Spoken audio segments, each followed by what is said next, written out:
สบายดีสบายดีพ่อแม่พี่น้องเบิร์ดสุขุสุขคนคลิปนี้บ้าวร้อนจะพาไปเลาะเบิ่งเลาะชม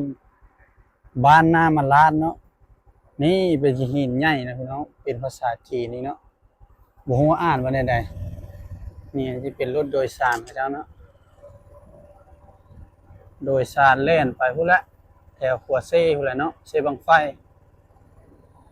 บ้านนี้จะเป็นเส้นทางคอนกรีตพี่น้องนี่ถือว่าคักหลายถือว่าเป็นบ้านหนึ่งที่โชคดีในการมีเส้นทางที่บ่มีคุมบ่มีอย่างเนาะนี่แต่ว่ามันก็เริ่มสิเพแล้วนะนี่เริ่มแตกแห้งแล้วเพราะว่ามันหลายปีแล้วบ่ร้อนก็บ่ฮู้ว่าพระเจ้าสร้างโรงงานนี่ได้หลายปีหรือบ่เพราะว่าบ้านนี่เป็นบ้านที่ตั้งอยู่ไกลกับโรงงานเป็นโรงงานขุดค้นเกลือเนาะพี่น้องก็เลยได้เส้นทางดีๆแบบนี้เนาะก็คือบริษัทเพิ่นเฮ็ดเส้นทางเบตงหรือว่าทางคอนกรีตให้เลยก็คือการแบบว่าใช้เส้นทางร่วมกันกับบ้านเนาะระหว่างบริษัทกับบ้านใช้เส้นทางนำกันก็ถือว่าโชคดีไปอีกแบบเนาะพี่น้องแต่ว่ามันก็มีข้อดีข้อเสียแน่เนาะการที่มีโรงงานอยู่ในบ้านกันนี่เส้นทางนี่ถือว่าคักหลายพี่น้องเอ้ยยามฝนยามแล้งกะบ่ลำบากเนาะนี่ถือว่าคักอีกแบบหนึ่งพี่น้องนี่เล่นได้สะดวก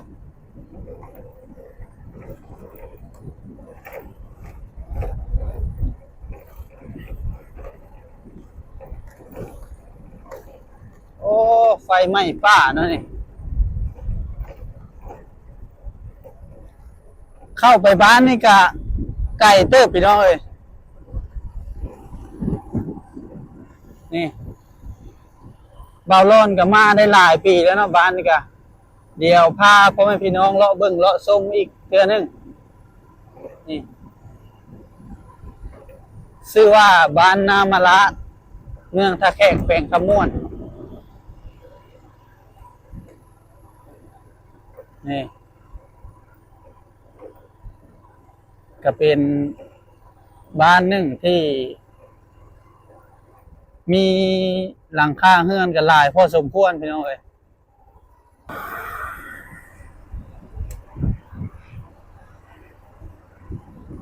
เขตนี้เขาเจ้าปลูกยางหลายอยู่เลยพี่น้องเอ้ยนี่อันนี้จะเป็นป่ายางเนาะนี่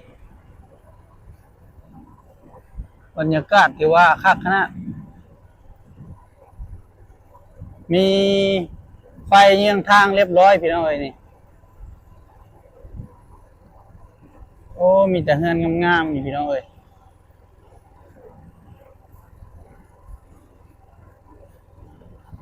ก่อนเฮาจะฮอดบ้านนามาลาดก็ต้องผ่านสองบ้านเนาะก็คือบ้านโพนกับบ้านลำมาลาดเนาะจะมีสองบ้านก่อนอยู่ท่าแขกก็ตามที่บ่ร้อนฮู้กับโรงงานขุดค้นเกลือนี่น่าจะมีแต่สองบ่อนเนาะก็คือบ้านนามาลาดบ่อนหนึ่งอีกบ่อนหนึ่งก็แม่นอยู่ที่บ้านดงไต้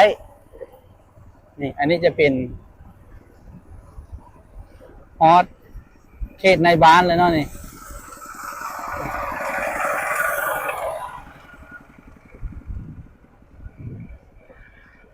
นี่ชุมชนในบ้านกับประมาณนี้พี่น้อง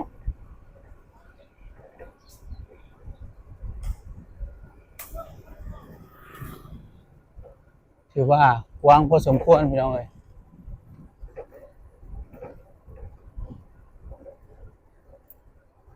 โอ้นี่เป็นคอยลงมาเนาะนี่คือในเมืองเลยพี่น้องเอ้ยนี่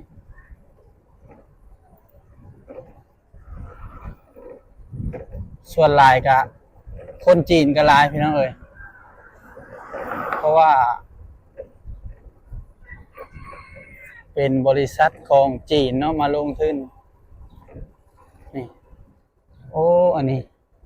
หากมาตั้งไม้เนาะนี่บ่ร้อนมาปีก่อนๆนะบ่เห็นทงเจียนามาระน่าจะเป็นบริษัทของจีนนะพี่น้องนี่ก็เป็นโรงงานไม้บริษัทไม้เอาเลาะไปอีกพี่น้องนี่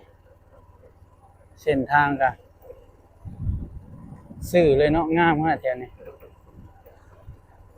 เลาะเบิ่งเลาะชมนำกัน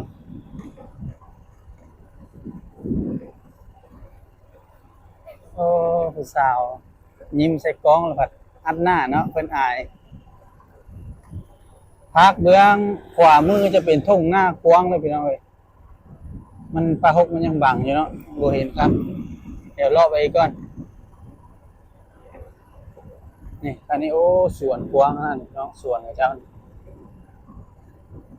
ทุ่งหน้าก็จะพูดอะไรพี่น้องเอ้ยพวกมันบ่เห็นเนาะมันป่าไม้มันบังเดี๋ยวเราก็เลาะไปเองเนาะเลาะไปเรื่อยๆ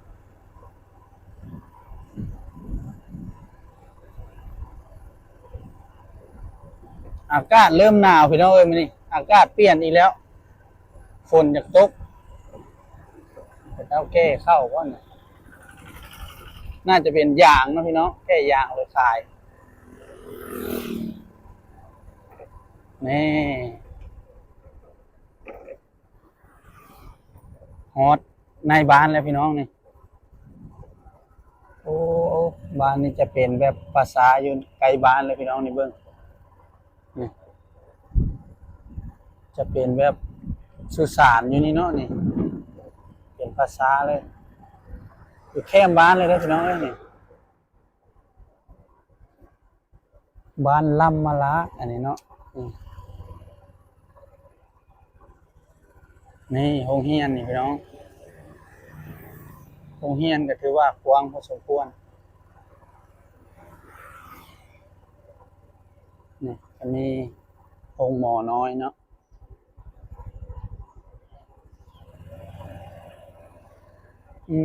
อันนี้น่าจะเป็นจีนมาช่วยเหลือเนาะพี่น้องเนี่ยโรงเรียนนี่เป็นทึ่งจากจีนอันนี้จะเป็นคุ้มน้อยๆคุ้มหนึ่งเนาะ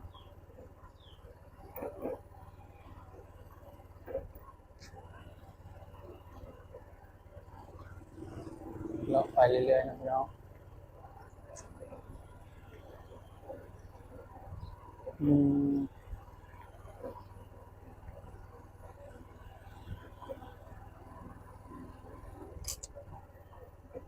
ถือว่าครับอีกแบบหนึ่งพี่น้องเลยโอนไปแถวนี้โอ้ถือว่าเส้นทางในสุดยอดเลยพี่น้องเลยคักลายโรงงานแม่นอยู่ทางหน้าไปเลยพี่น้องเลย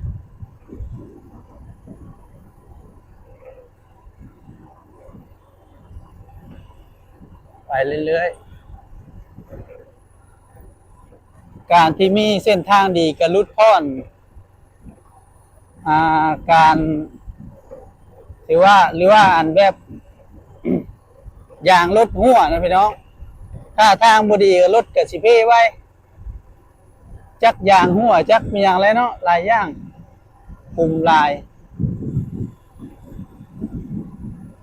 นี่เขตนี้กับบรรยากาศถือว่าคักเลยพี่น้องนี่เป็นโนนขึ้นมาเนาะโนนสูงเลยแถวนี้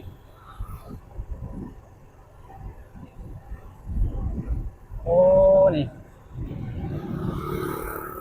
วิวนี่ถือว่าสุดยอดเลยพี่น้องเลยนี่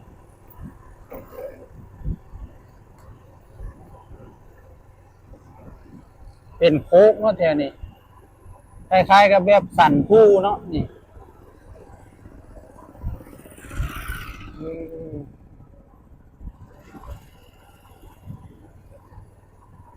โอ้คุ้มตอนนี้ก็ใกล้สิฮอด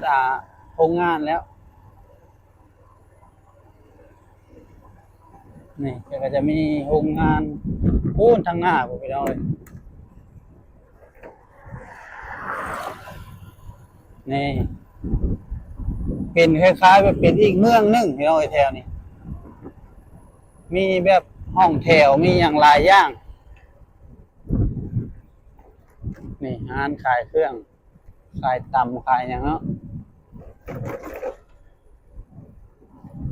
เดี๋ยวไปเบิ้งทางในนำกันพี่น้อง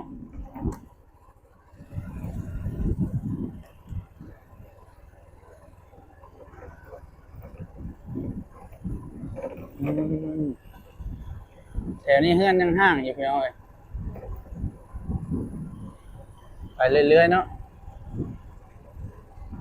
นี่เขาเจ้าบุกเบิกดินไหมนี่พี่น้องเนี่ยเฮ็ดเฮือนเฮ็ดสวนไปอีกเนาะข้างหน้าพุ่นเนาะโรงงานขุดค้นเกลือนี่พี่น้องฮอดเลยเนาะตกเข้ามาแถวนี้ก็ถือว่าเป็นอีกเมืองหนึ่งเลยเนาะนี่เปรียบเหมือนว่าเมืองหนึ่งเลยแถวนี้นี่ก็มีร้านขายเครื่องร้านคาราโอเกะเนาะนี่อันนี้เป็นทางหลังโรงงานเนาะนี่ทางเข้าไปมาทางนี้ก็เป็นร้านขายเครื่องเลาะเลียบโรงงาน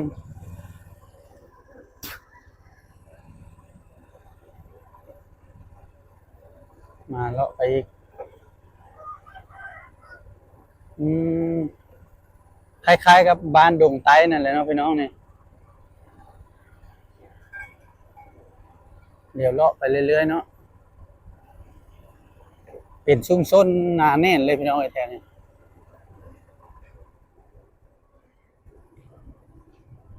นี่เป็นแบบในเมืองเลยเนาะนี่พี่น้องเบิ่งโอ้คือตกอยู่ในเมืองจีนเลยเนาะพี่น้องนี่เบิ่งซาๆไปนำกันพี่น้องมีร้านขายหมกโม่ขายเครื่องนี่โอ้คนหลายเลยเป็นชุมชนใหญ่นี่อันนี้เป็นทางเข้าโรงงานมีแต่คนจีนพี่น้องแถวนี้ฮะ นี่ทางนี้จะเป็นห้องเทลห้องเช่าเนาะ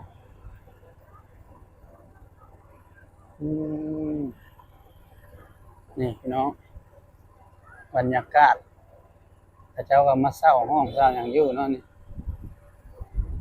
โอ้มีบริษัทการค้ามาลงเนาะแถวนี้นี่พี่น้องมีแต่ภาษาจีนมินิมาร์ทเนาะนี่ทางนี้จะเป็นน่าจะเป็นห้องเทลพี่น้องเอ้ยโอ้เจริญขนาดพี่น้องเอ้ยแถวนี้บ่ได้มาหลายปีแล้วบ่ร้อนกะทางนี้จะเป็นโรงงานพี่น้องนี่เป็นบริษัทใหญ่บริษัทนี้ห้องจากบริษัทอยู่ดงไต้พุ่นแหละพี่น้องอยู่ทางในเนี่ยโอ้สุดยอดเลยงามนี่ไปทางนี้ได้บ่เนาะน่าจะบ่ได้พี่น้องเดี๋ยวไปเลาะเบิ่งหน่อยนึงเนาะโอ้เส้นทางเลนกว้างขนาดพี่น้องเอ้ยนี่อันนี้จะเป็นบริษัทใหญ่เนาะนี่สำนักงานใหญ่น่าจะเข้าบ่ได้พี่น้องน่าจะฮอดแต่แถวๆนี้เดี๋ยวเราเลาะไปเบิ่งนี่โอ้เป็นบ่อนจอดรถของผู้ที่มาเฮ็ดเวียกในบริษัทนี่เนาะนี่โอ้รถถีบหลายนะพี่น้องเอ้ยรถถีบรถจักรเขาเจ้าใช้รถถีบหลายเนาะหรือว่าเป็นรถถีบของชาวบ้านเขาเจ้ามาเฮ็ดเวียกบ่นี่จะเป็นประตูทางเข้าเป็นบริษัทใหญ่เลยพี่น้องนะกลับคืนกันเพิ่นจะบ่ให้ถ่ายหลายเนาะบ่อยากกล้าถ่ายปานใดก็ให้เบิ่งให้ชมประมาณนี้พี่น้องเอ้ยในบริษัทเพิ่นก็เส้นทางถือว่าสุดยอดเลยนี่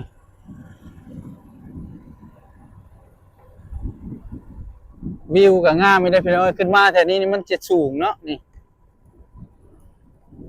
โอ้ลมแห้งดิถือว่าคักเป็นเมืองใหญ่เลยพี่น้องเอ้ยนี่ เป็นเมืองจีนเนาะแถวนี้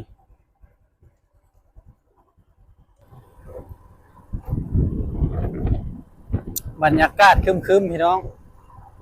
คือฝนอยากตกนี่เนาะนี่เอาเลาะเบิ่งขากลับนำกันเนาะพี่น้องเขตตัวเมืองพิเศษเนาะนี่อืมบ่อนชุมชนใหญ่ก็น่าจะเป็นบ่อนนี้พี่น้องบ่อนซื้อขายแลกเปลี่ยนเนาะนี่อาหารแนวอยู่แนวกินเต็มเลยพี่น้องเลย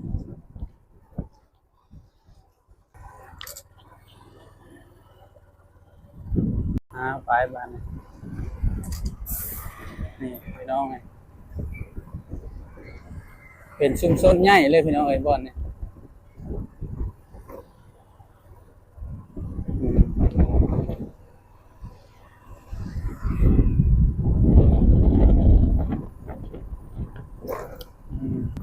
ถือว่าเป็นบ้านหนึ่งนะพี่น้องที่มีความเจริญไปในตัวเลย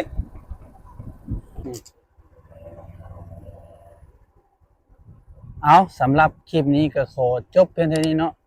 ขอขอบใจพ่อแม่พี่น้องที่เข้ามาเบิ่งมาชมคลิปบาวรอนจนจบพบพอกันใหม่ในคลิปหน้าเนาะพ่อแม่พี่น้องสำหรับคลิปนี้ลาไปก่อนสบายดี